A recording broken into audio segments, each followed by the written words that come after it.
नमो भगवते वासुदेवाय नमः। कृष्णाय वासुदेवाय हरये परमात्मने प्रणतः क्लेशनाशाय गोविंदाय नमो नमः। बोलिए विष्णु भगवान की जय। आप सभी कमेंट में ओम नमो भगवते वासुदेवाय नमः अवश्य लिखिएगा। आइए आज के वीडियो में हम गुरुवार व्रत कथा का श्रवण करेंगे। गुरुवार का दिन भगवान विष्णु को समर्पित होता है। इस दिन विष्णु भगवान के निमित्त व्रत रखा जाता है और केले के वृक्ष की जड़ में पूजन किया जाता है। केले के वृक्ष की जड़ में गुड़, चना और मुनक्के से पूजन किया जाता है और साथ ही हाथ में थोड़ा सा गुड़, चने की दाल और मुनक्का लेकर विष्णु भगवान की व्रत कथा का श्रवण किया जाता है। यदि आप हो सके तो जहाँ पे आपने पूजन किया है केले के वृक्ष का, वहाँ पर बैठकर हो सके तो आप व्रत कथा का श्रवण करें। अगर यह संभव ना हो तो आप घर में विष्णु भगवान की प्रतिमा के सामने एक दीपक जलाकर और वहाँ पर बैठकर हाथ में गुड़, चना व मुनक्का लेकर व्रत कथा का श्रवण करें और साथ ही में हुमकारा अवश्य भरते रहें या मन ही मन में ओम नमो भगवते वासुदेवाय मंत्र का जाप करते रहें। आइए अब विष्णु भगवान का स्मरण करते हुए इस व्रत कथा का श्रवण करते हैं और अपने जीवन को धन्य बनाते हैं। यह व्रत सभी मनोकामनाओं को पूर्ण करने वाला व्रत है। अब कथा की ओर चलते हैं। बृहस्पतिवार व्रत कथा। प्राचीन समय की बात है। एक नगर में एक बड़ा व्यापारी रहता था। वह जहाजों में माल लदवाकर दूसरे देशों में भेजा करता था। वह जिस प्रकार अधिक धन कमाता था उसी प्रकार जी खोलकर दान भी किया करता था। परंतु उसकी पत्नी अत्यंत कंजूस थी। वह किसी को भी एक भी दमड़ी नहीं देने देती थी। एक बार सेठ जब दूसरे देश व्यापार करने गया तो पीछे से बृहस्पति देव ने साधु वेश में उसकी पत्नी से भिक्षा मांगी। व्यापारी की पत्नी बृहस्पति देव से बोली, हे साधु महाराज, मैं इस दान और पुण्य से तंग आ गई हूँ। आप कोई ऐसा उपाय बतलाएं जिससे मेरा सारा धन वैभव नष्ट हो जाए और मैं आराम से रह सकूं। मैं यह धन लूटता हुआ नहीं देख सकती। बृहस्पति देव ने कहा, हे देवी, तुम बड़ी विचित्र हो। संतान और धन से कोई दुखी होता है। अगर अधिक धन है तो इसे शुभ कार्यों में लगाओ। कुंवारी कन्याओं का विवाह करवाओ। विद्यालय और बाग बगीचों का निर्माण कराओ। ऐसे पुण्य कार्य करने से तुम्हारा लोक परलोक सार्थक हो सकता है। परंतु साधु की इन बातों से व्यापारी की पत्नी को खुशी नहीं हुई। उसने कहा, मुझे ऐसे धन की आवश्यकता नहीं है जिसे मैं दान करती फिरूं। तब बृहस्पति देव बोले, यदि तुम्हारी ऐसी इच्छा है तो तुम एक उपाय करना। 7 बृहस्पतिवार को घर को गोबर से लीपना। अपने केसों को पीली मिट्टी से धोना। केसों को धोते समय स्नान करना। व्यापारी से हजामत बनाने को कहना। भोजन में मांस मदिरा खाना। कपड़े अपने घर धोना। ऐसा करने से तुम्हारा सारा धन नष्ट हो जाएगा। इतना कहकर बृहस्पति देव अंतर ध्यान हो गए। व्यापारी की पत्नी ने बृहस्पति देव के कहे अनुसार 7 बृहस्पतिवार वैसा ही करने का मन ही मन निश्चय किया। उसने बृहस्पतिवार को ऐसा करना शुरू कर दिया।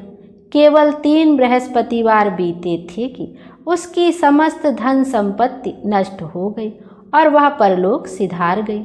जब व्यापारी वापस आया तो उसने देखा कि उसका सब कुछ नष्ट हो चुका है। उस व्यापारी ने अपनी पुत्री को सांत्वना दी और दूसरे नगर में जाकर बस गया। वह वहाँ जंगल से लकड़ी काट कर लाता और शहर में बेचता।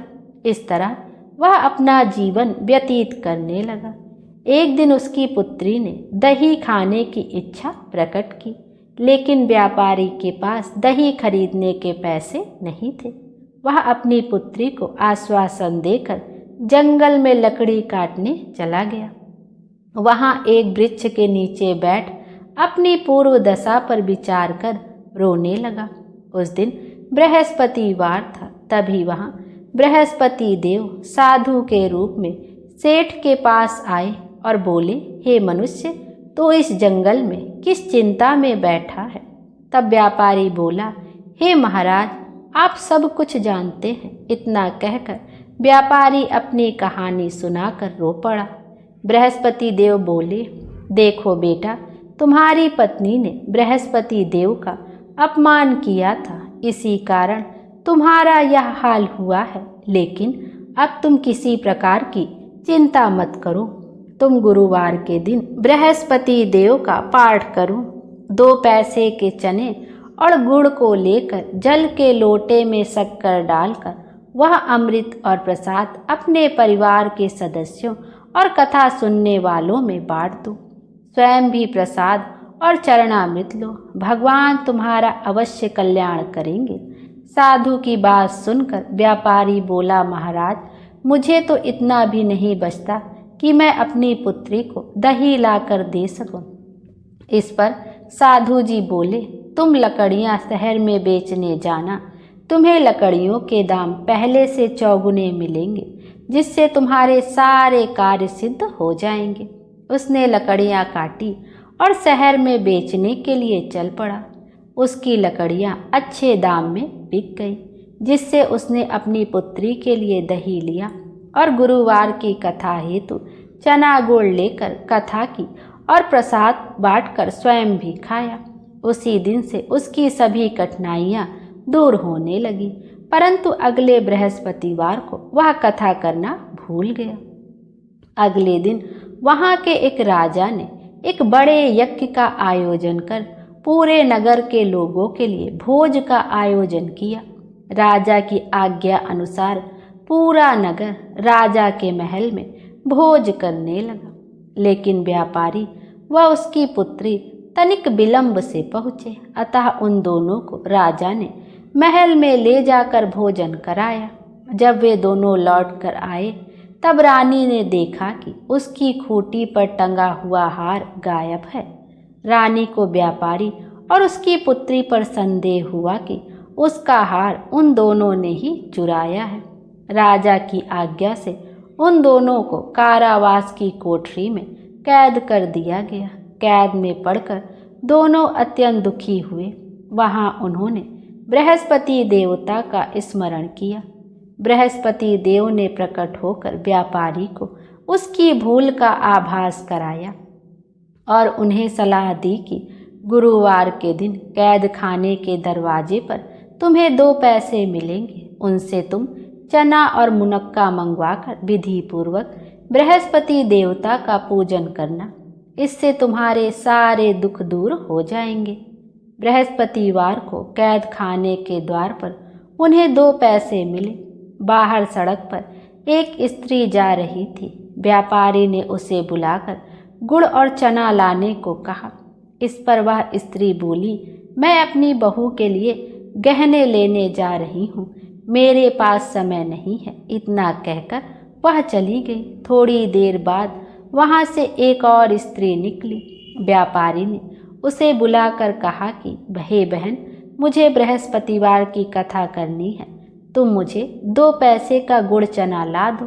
बृहस्पति देव का नाम सुनकर वह स्त्री बोली, भाई, मैं तुम्हें अभी गुड़ चना ला कर देती हूँ।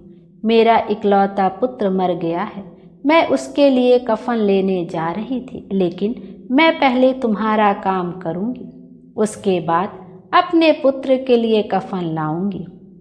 वह स्त्री बाजार से व्यापारी के लिए गुड़ चना ले आई और स्वयं भी बृहस्पति देव की कथा सुनी। कथा के समाप्त होने पर वह स्त्री कफन लेकर अपने घर गई। घर पर लोग उसके पुत्र की लाश को राम नाम सत्य है कहते हुए शमशान ले जाने की तैयारी कर रहे थे। स्त्री बोली, मुझे अपने लड़के का मुख देख लेने दो।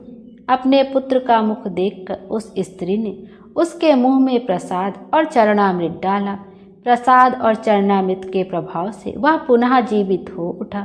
पहली स्त्री जिसने बृहस्पति देव का निरादर किया था, वह जब अपने पुत्र के विवाह हेतु पुत्र वधू के लिए गहने लेकर लौटी और जैसे ही उसका पुत्र घोड़ी पर बैठकर निकला, वैसे ही घोड़ी ने ऐसी उछाल मारी कि वह घोड़ी से गिरकर मर गया।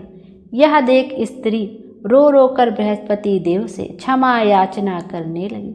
उस स्त्री की याचना से बृहस्पति देव साधु वेश में वहां पहुंचकर कहने लगे, हे देवी, तुम्हें अधिक विलाप करने की आवश्यकता नहीं है।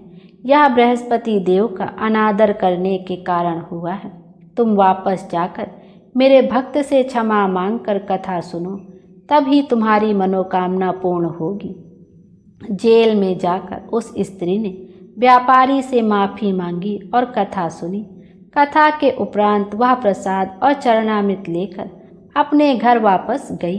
घर आकर उसने चरणामृत अपने मृत पुत्र के मुख में डाला। चरणामृत के प्रभाव से उसका पुत्र भी जीवित हो उठा।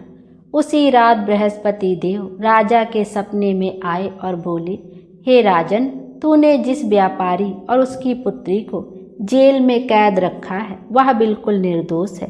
तुम्हारी रानी का हार वहीं खूंटी पर टंगा है। दिन निकला तो राजा रानी ने हार खूंटी पर लटका हुआ देखा। राजा ने उस व्यापारी और उसकी पुत्री को रिहा कर दिया और उन्हें आधा राज्य देकर उसकी पुत्री का विवाह उच्च कुल में करवाकर दहेज में हीरे जवाहरात दिए।